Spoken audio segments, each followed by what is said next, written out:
rally for permanent residents. My name is Kay. I'm from the Refugee Action Collective, and I'll be chairing this afternoon. Before we get started, I want to acknowledge that our rally is taking place on the lands of the Jagera and the Turrbal people, that the land that we stand on was never ceded, it was stolen land, and this land always was and always will be Aboriginal land. Wars, occupation and persecution in many countries have contributed to the displacement of millions of people worldwide. It's hard not to feel outrage and anger at the destruction of lives, homes, hospitals and schools. When the media floods our screens with stories and images of people attempting to flee by any means they can, once again the Australian government's refugee policy highlights how little those who run our society value ordinary people. We've all seen the horrific images of refugees on unsafe and overcrowded boats as they attempt to flee, and of those who have drowned during those attempts.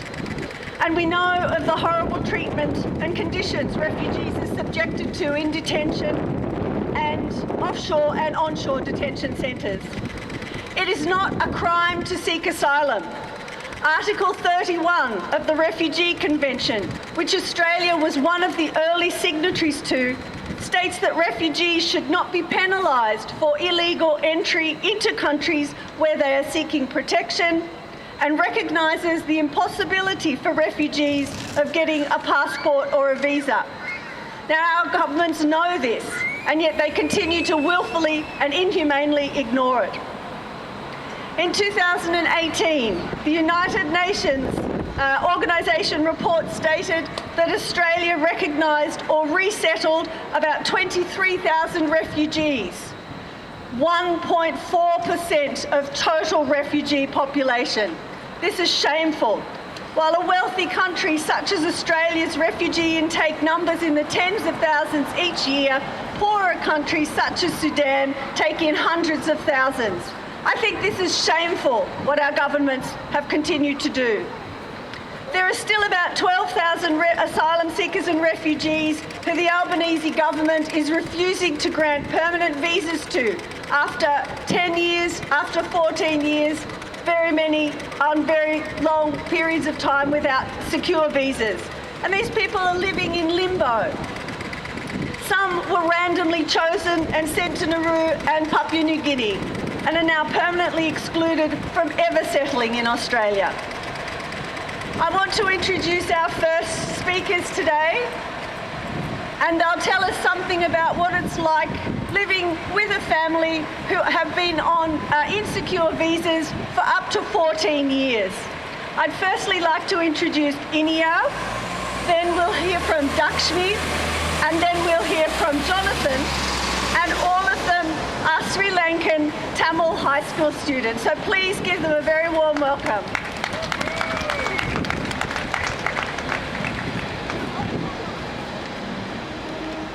Ladies and gentlemen, I would like to begin by acknowledging the traditional owners of the land I am standing here today. I would also like to extend my respects to the elders from the past, present and emerging.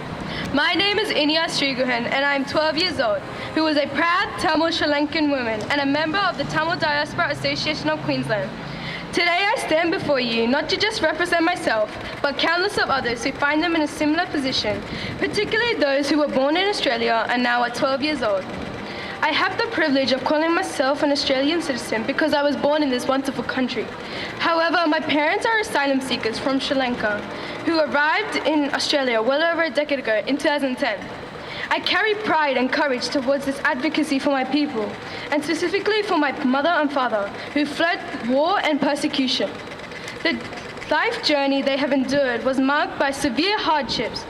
They witnessed years of genocide and challenges of life in detention camp and 8 years in community detention. Over time, they were granted monthly, quarterly and 6-month visas. This meant that they were living on constant edge, knowing that their rights to basic needs would run out. To this day, my parents have been denied the right to work, rights to access Medicare, and work without a visa that enables them to earn income to support me and my brother, who are both under the age of 13. I'm growing up with dreams of a bright future, and I believe that alongside my brother, who was also born in Australia. I've spent a decade of my life living in Australia, and I'm deeply thankful for all the opportunities it has provided. However, a cloud of sorrow hangs over my head because my parents do not enjoy the same rights as they do. What crime did they commit? They fled generational displacement, the horrors of war, genocide, and profound dangers of our homeland. I am an Australian citizen enrolled in a high school, but I regularly find myself absent from school, standing here to support my parents in their quest for safety and security in Australia. The unfair mistreatment that they have received from the system is disheartening. And as an Australian citizen, I cannot bear the thought of my parents living in constant fear and uncertainty. I yearn for the day when my parents can experience the true freedom and rights that come with the residency, for only then will I truly feel like a citizen of this country. With me, other youngsters have prepared a step-by-step process to show you, the Australian public, on how you can support asylum seekers in gaining permanent protection. There are emails that can be sent, and if you are unsure of how to write one, we also have a template that you are most welcome to use. This template highlights our plea and request for our government to provide a permanent pathway for all asylum who are a law-abiding, well-contributing members of the society and call Australia home. I would also like to extend my appreciation and say thanks to the Refugee Action Collective, Queensland, for hosting this rally. Thank you for your understanding and support as we work towards a more inclusive and compassionate Australian society where everyone is treated fairly and equally. Thank you.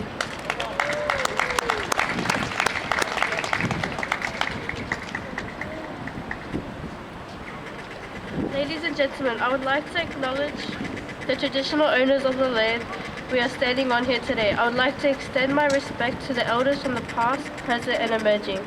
I stand before you today as a living testament to the resilience of the human spirit, a member of the Tamil Diaspora Association of Queensland, who arrived in Australia at the tender age of 2. And now, 11 years later, I've come to realize the core values that define my existence: family and the cherished relationships with my loved ones. It is for these values that I stand before you today to make a heartfelt statement. I'm 13 years of age and I'm a leader and a fighter for justice. My name is Dhakshmi and I was raised by my mother alongside my brother and uncle. In the tapestry of our family, there's a visible absence. The missing piece is my father, who I have not seen in over a decade. My story underscores the struggles we've encountered as a family due to unequal treatment we've endured. In my family's journey, we've discovered and shared a goal and a common path: the pursuit of safety and security here in Australia. 11 years ago, we were displaced by the horrors of war and genocide, forcing us to embark on a path to find safety, which regrettably meant separation from my father. I yearn for my father, I long for his presence, and I remain steadfast in hope of reuniting with him, for he lives on within me. While I'm deeply grateful for the safety and security I found growing up in Australia, the prolonged separation from my loving father, exacerbated by the delays in processing our asylum claim, has left my family in a painful, vulnerable state. My older brother, a qualified tradesperson in mechanical engineering, yet denied the right to work. Despite his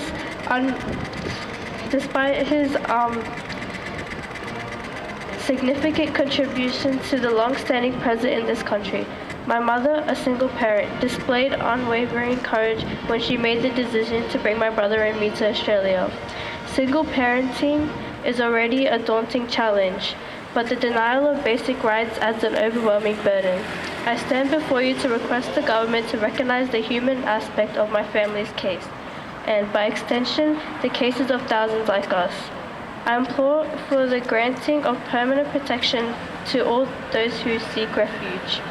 How can I or any of us lead a fulfilling life when our families are caught in those of struggles, weighed down by stress and constant uncertainty?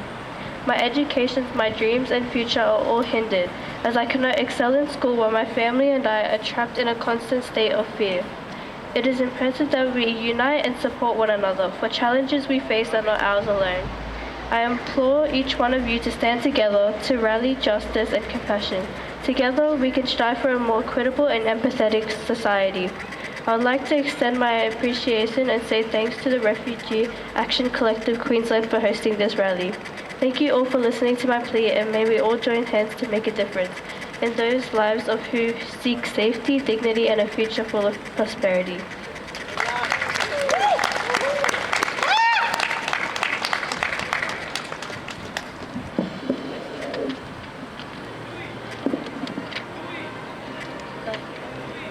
Ladies and gentlemen, boys and girls, my name is Jonathan Diloraj. I am an Australian citizen and I am 10 years old. I want to share something important with you today. I stand here not just as myself, but as a voice for my family and the 12,000 refugees living in Australia.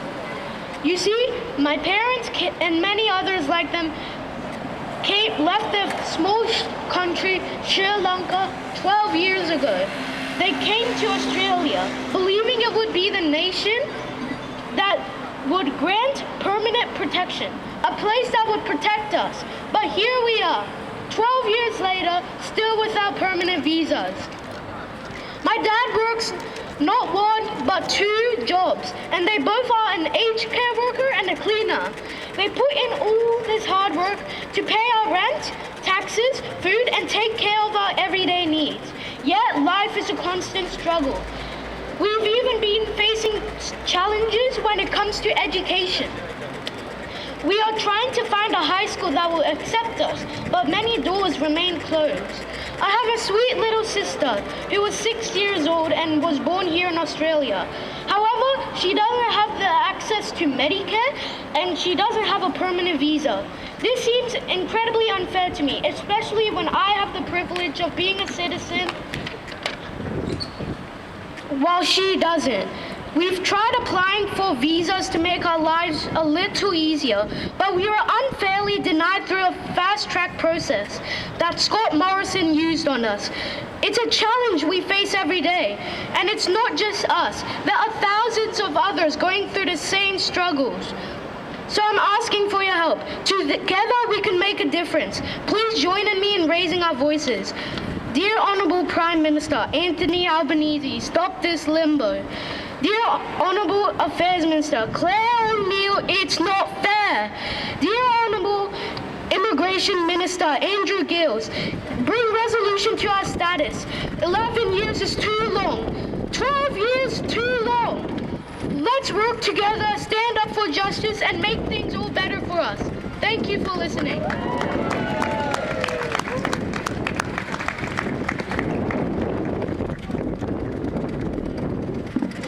How impressive are those 3 speakers? And I think, yes, absolutely, they are so impressive. Well, I was going to start off with some chants, but I forgot that bit. So let's do some chanting now, just to kind of get us, in the mood. We've just heard 3 very heartfelt stories, and I don't know about you. Yes, I feel sad, but really, mostly I feel incredible anger. Anger at our politicians, at our successive governments, Labor and Liberal, that continue to treat people in this way. So, let's get us in more of a fighting mood for marching. Okay, I'll read it out to you. It's, what do we want? Permanent protection. When do we want it? Now. And then we go on and say, how are we going to get it? Fight for it. Not writing to politicians. I'm sorry to say they're just deaf to our pleas. And before you today, sharing pain, understanding concerns, and witnessing the challenges we face as a collective community. However, let us not forget that we have achieved something remarkable in uplifting our spirits and remaining steadfast in our belief that we will secure permanent protection in Australia. Over a decade has passed, and today we find ourselves asylum seekers in Australia gathered in Brisbane CBD to advocate for the rights and the fair treatment for people seeking asylum from war, genocide, and persecution. What a powerful way to seek justice. We stand united, representing a multicultural community, all bound by a common hunger for freedom and justice. To this day, many asylum seekers in Australia are faced with the most painful question: why can't you go back? We would like to say that this question has become irrelevant and inconsiderate. We understand that our homelands has faced tremendous difficulties with decades of hardships, many lives lost, and still recovering from the dangerous wars. The people you see here today are the product of that history. Some of these children that you have seen today may not have witnessed the war, but their parents and grandparents have lived and died through those times. We have observed in the recent economy crisis in Sri Lanka, an official reported that the Australian government has ceased funding to support the asylum seekers who are stranded in the island.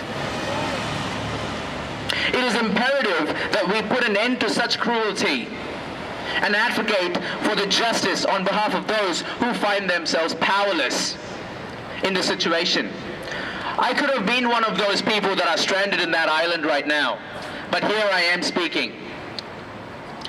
At this very moment, nearly 12,000 asylum seekers in Australia are grappling with the unresolved matters, lacking the compassionate consideration they deserve as fellow human beings. We bear no shame in our journey. We are proud of who we are. Our journey has fortified our spirits, making us resilient in facing any life challenges. What do we want? When do we want it? Because we have waited for well over a decade. We are law-abiding citizens. We are everyday people who have contributed to the growth and the prosperity of this nation's economy. We have individuals working in childcare sector, caretakers and nurses in the hospitals, especially during the intensive period of COVID-19, who continue to dedicate their service to the community.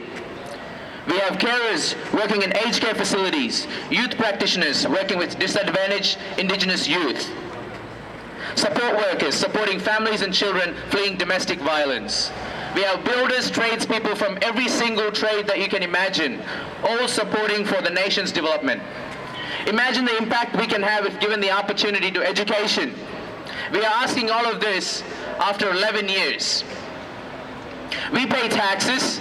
We are Australians. Every time I speak to somebody about this issue, they ask me, how can I help? Therefore, I put together a how to help kit from the Australian public. How can you help? This kit involves writing letters to the local MPs and mentioning that the members of Tamil Diaspora Association of Queensland need permanent protection in Australia. In this kit, I have provided you with the emails of the MPs you could contact. I've written a template that you could use, but you are most welcome to add your own voice to it, because we need voice. We have all learned that this beautiful country has a history dating back to 40,000 years. A land that has built through migration and into the modern society that we all stand here now today. Let us be given a fair and equal opportunity. The rights to education, the freedom to reunite with our families, and the resolution of our individual cases on a timely manner, and 11 years is way too long. All carried out with respect and the kind of compassion that defines our shared humanity. What do we want? When do we want it? Because we have waited for well over a decade. Thank you, guys. Thank you, Sudhesh. Now we've warmed up with some chanting, I've got a couple of others. No more limbo, permanent visas now. Ready? No more limbo, permanent visas now. No more limbo, permanent visas now. No more limbo, permanent visas now. Great. Okay. Well, Manus Island Detention Centre was shut down in 2019 after the Papua New Guinean government's Supreme Court ruled that the detention of refugees on the island was illegal and breached fundamental human rights. But the Australian government still insists on detaining people. There are still 80 people living in Papua New Guinea in totally precarious situations, and I think Sudhesh mentioned that as well. They've been totally abandoned by the Australian government. And once again, there are refugees on Nauru. Very recently, 11 Tamil refugees were intercepted while they were heading to Australia and have been taken to Nauru. We still have people locked up in onshore detention centres as well. And we know that there are thousands of refugees who are trapped in other countries such as Indonesia, and the government refuses to let them into this country. Our next speaker is Jonathan Sri, and Jonathan is running as a mayoral candidate in the upcoming Brisbane election. Thanks, Jono.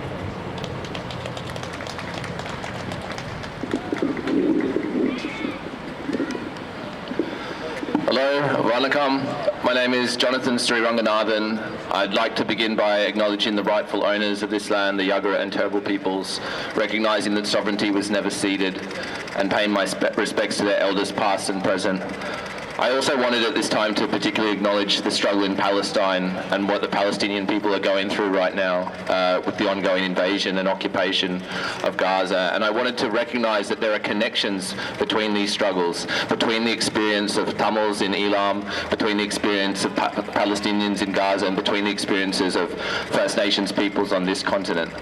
All of us have been affected by colonialism and continue to be affected by an unjust and oppressive system that turns people against each other, judges people by the colour of their skin.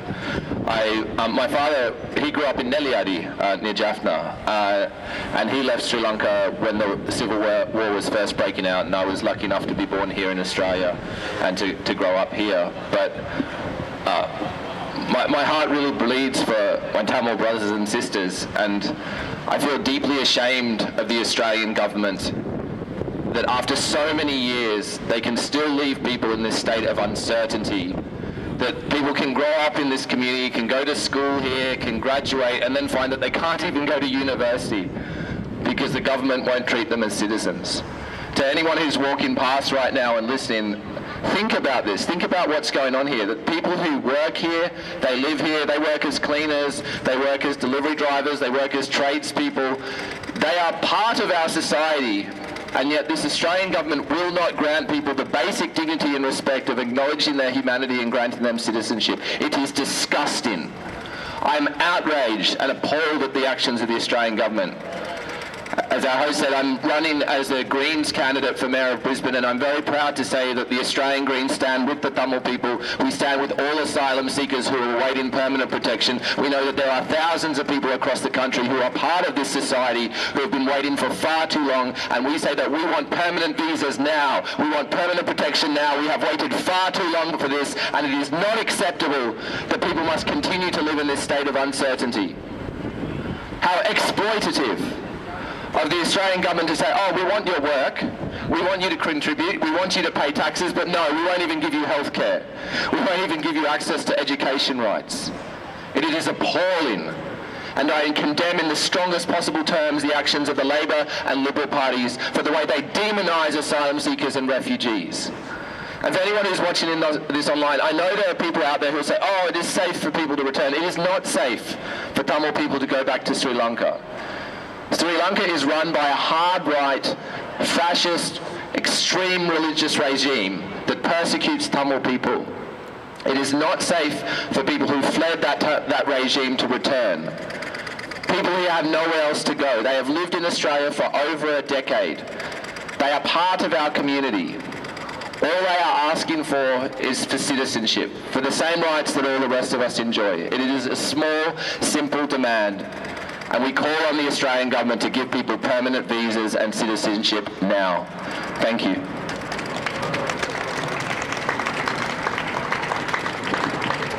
Thank you. I want to put a shout out, give a shout out to our friend who's here today, Zakir Hussain. Zakir is a Bangladeshi refugee. He's been 11 years on a temporary visa. So like everybody here who is in that same situation, his family is suffering. And this is why we're here for the rally today, is to put out the demand of to our governments that they end this inhumane and torturous detention and refugee visa system, really. So a big shout out to Zakir Hussain, who's here in the crowd today. And maybe we'll hear his story next rally. That's what he's promised me anyway. All right, so since its election in May 2022, the Albanese government has offered refugees on temporary protection visas and safe haven enterprise visas the opportunity to apply for permanent residence. But there's a caveat. It's limited to those who arrived before 2013, and so many people are excluded from this process. Also, it's not happening fast enough. Other refugees, as one of our previous speakers mentioned, were rejected under Scott Morrison's fast-track processing system, which Labor recognises and acknowledges as being unfair and says it will abolish, but so far has failed to act. There are so many refugees in Australia utterly at the mercy of our government's inhumane refugee system. So many people are existing in limbo, and we've heard some of these stories so far today. They're existing in limbo on insecure visas, denied basic rights, and never knowing when the government might deport them.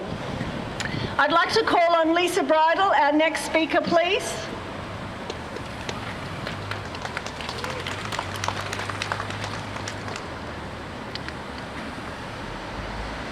I acknowledge that we are gathering on the stolen lands of the Jagera and Turrbal people.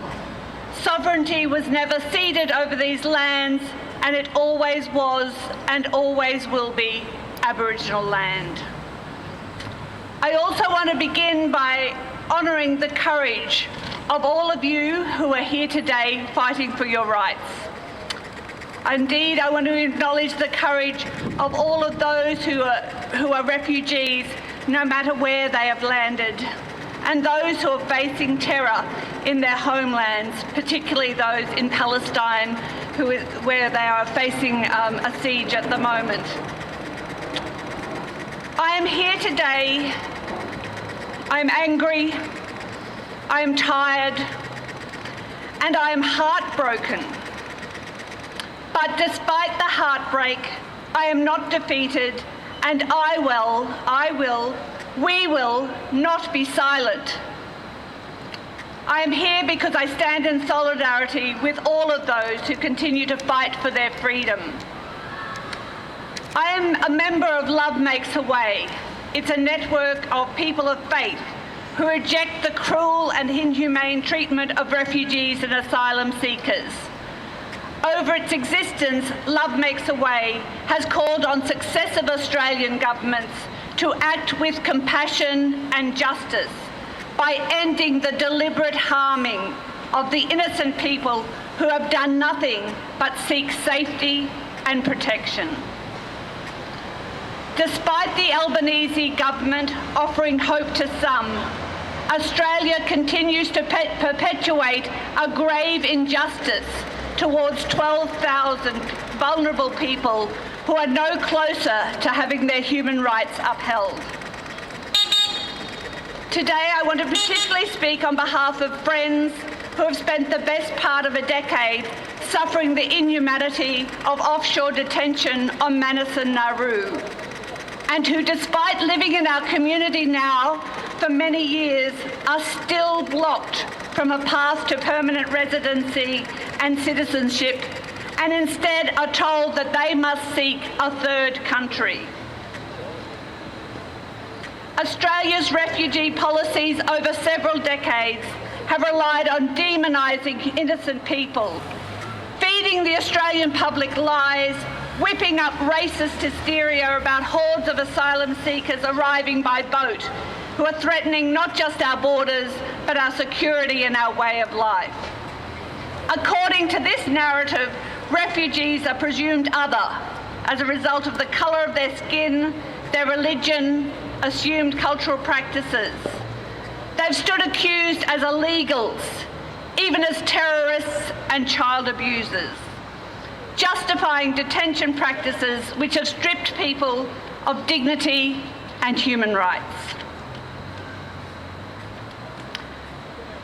My friends have been subject to deprivation and cruelty, not just as punishment for daring to seek safety, but to send a message to other vulnerable people like them to not come to Australia seeking safety from war and barbarous regimes. Granting people safety and certainty through permanent visas seems to me the bare minimum moral response for the immeasurable harm Australia has inflicted. Far too little, far too late. Because nothing can truly compensate for the years of brutality, daily horrors they have witnessed, medical neglect, dehumanising treatment, enduring mental anguish. But this is what permanent visas can offer. It can offer access to study rights to children who have spent the most of their life in this country.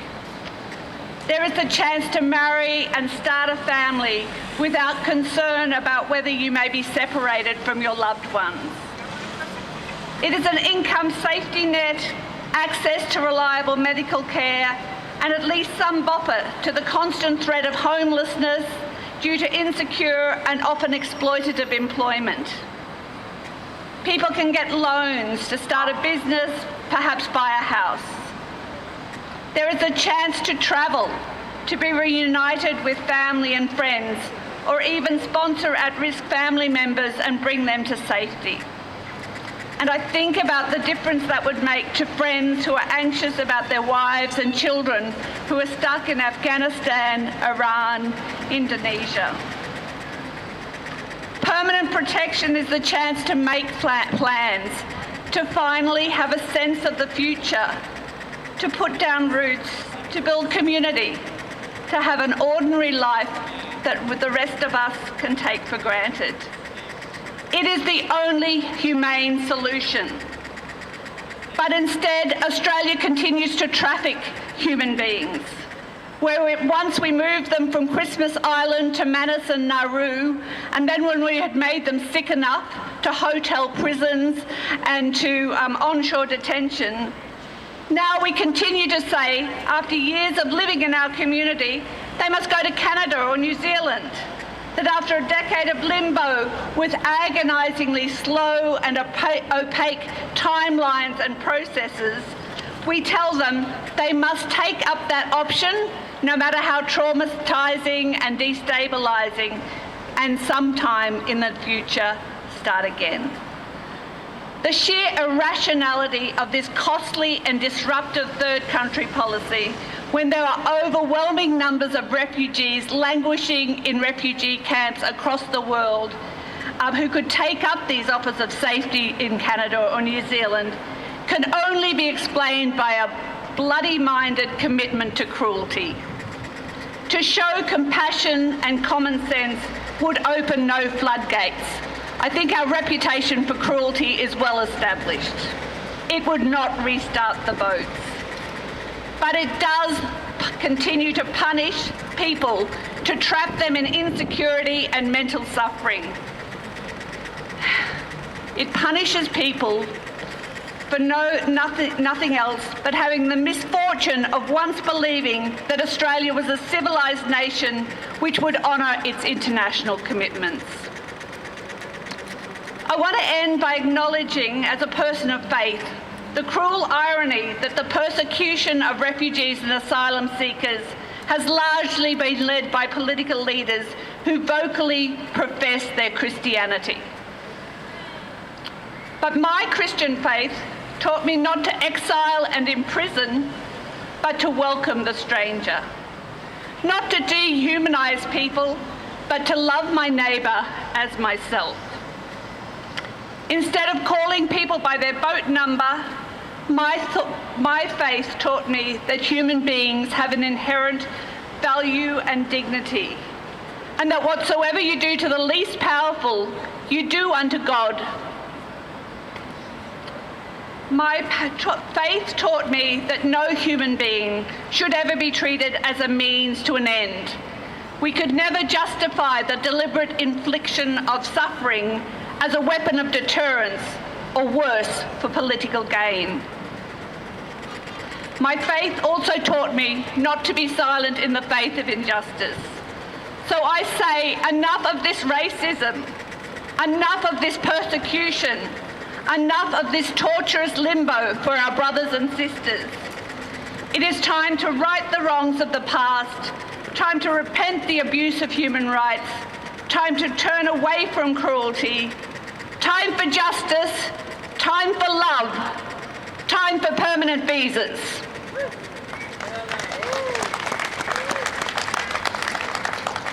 Thanks, Lisa. I've got one more chant for us. It's, hey, Albo, hear us say, we want permanent visas today. You ready? Hey, Albo, hear us say, we want permanent visas today. Hey, Albo, hear us say, we want permanent visas today. Once more. Hey, Albo, hear us say, we want permanent visas today. Wonderful. I love your chanting style. Okay, border enforcement and violence prevents and contains the movement of people, especially refugees.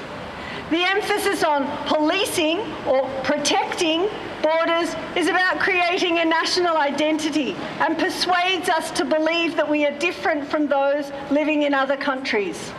Anti-refugee policies and mandatory detention have been a good pretext used by both Liberal and Labor governments for strengthening the state apparatus. The militarised border force are frequently used in tandem with anti-terrorism laws, which have severely curtailed the democratic rights of all Australian citizens. Anti-refugee racism has played a useful role for governments, for the ruling class, in reinforcing racism against a section of the population that is socially and economically marginal. I'd now like to introduce our final speaker, Janet Baillie.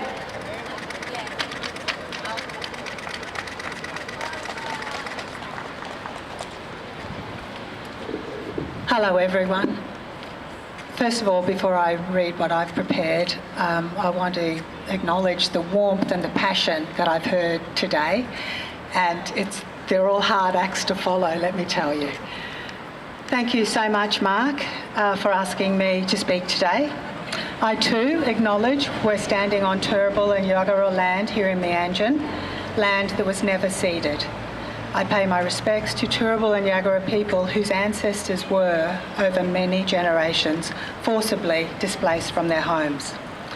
We know that millions of people across this planet, since we first walked the earth, have needed to seek asylum, escaping from organised violence in their homelands. Mercifully, there have always been and always will be groups like this gathering today who welcome the vulnerable and advocate for sharing resources. We are moved when we learn of physical and psychological violence which drives people to flee, taking arduous journeys towards places in which they hope to find acceptance and a peaceful life. Recently, as we know, 22 courageous Tamil and Iranian women walked 640 kilometres from Melbourne to Canberra in protest, seeking pathways to permanent residence and citizenship, which are currently, as we know, denied to 12,000 refugees living in Australia. Some improvements for refugees have been made. We all rejoiced welcoming Priya and her family of 4 back to Biloela, but the Albanese Labor government is yet to offer security for others, failed by exactly the same unfair system that saw Priya's family torn from their Biloela home. The Queensland Nurses and Midwives Union stands in solidarity with the 12,000 refugees requesting visas. Many, as we've heard today, have been left in limbo for a decade or more. Upholding the rights of refugees and people seeking asylum in Australia, members of our union developed a policy titled Asylum Seekers and Refugees. I'd like to highlight some points in this document illustrating Queensland Nurses and Midwives Union support. The QNMU affirms that those seeking asylum within Australia have the right to receive appropriate healthcare, devoid of discrimination, regardless of citizenship, visa status or ability to pay. Those seeking asylum should be treated with compassion, respect and dignity. The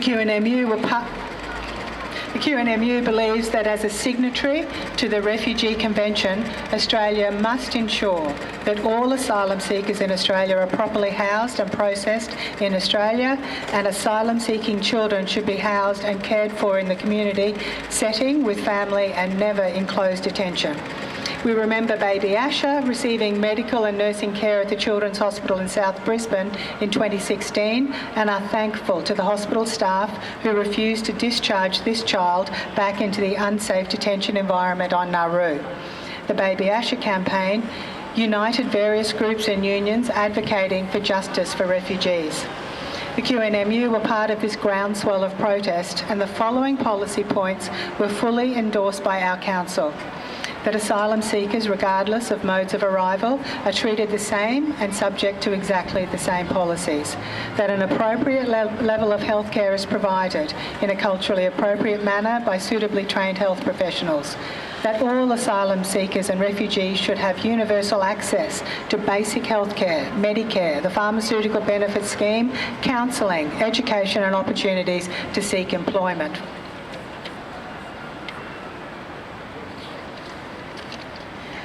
QNMU members include nurses who belong to a professional group called Refugee Nurses Australia. These nurses and midwives are responsive to the needs of people from diverse communities.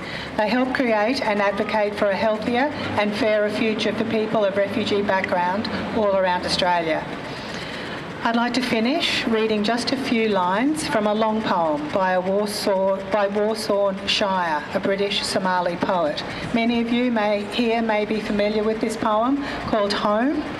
The words give voice to harsh realities of living with grief, trauma and chronic uncertainty experienced by so many refugees seeking asylum in Australia. Home by Warsaw Shire. No one leaves home unless home is the mouth of a shark. You have to understand that no one puts their children in a boat unless the water is safer than the land. No one burns their palms under trains beneath carriages.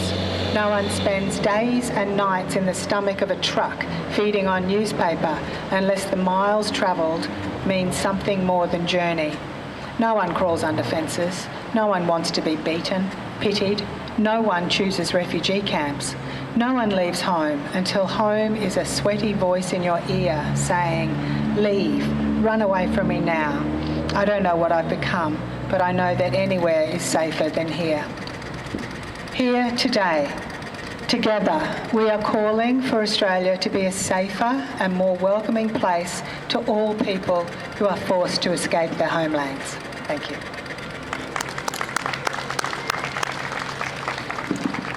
Thanks, Janet.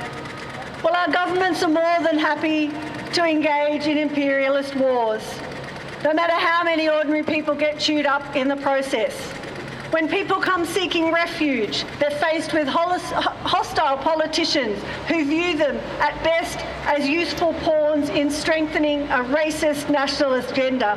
And we must all contribute to fighting against this.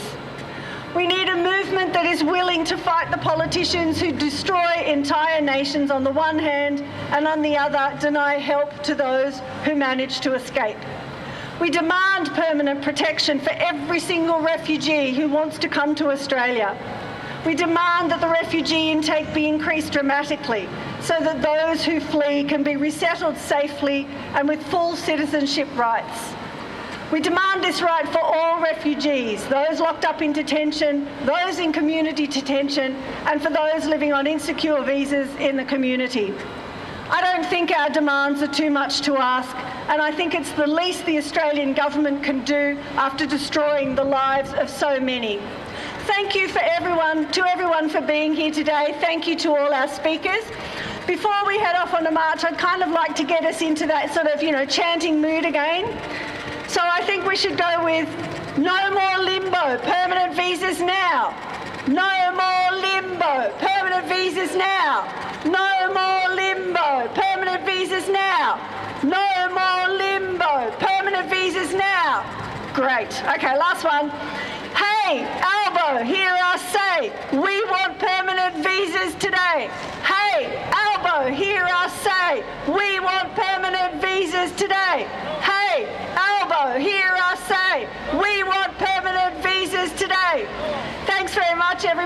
as we head off for the march. I think the people in the high-vis vests are the people we need to be kind of looking to follow their direction. So we'll see everybody. Sign up with the Refugee Action Collective if you haven't already signed up to keep in touch. Keep an eye on our Facebook page. I'm sure there'll be more protests to come because our governments are very reluctant to move with any kind of speed to end this horrible situation. Thank you.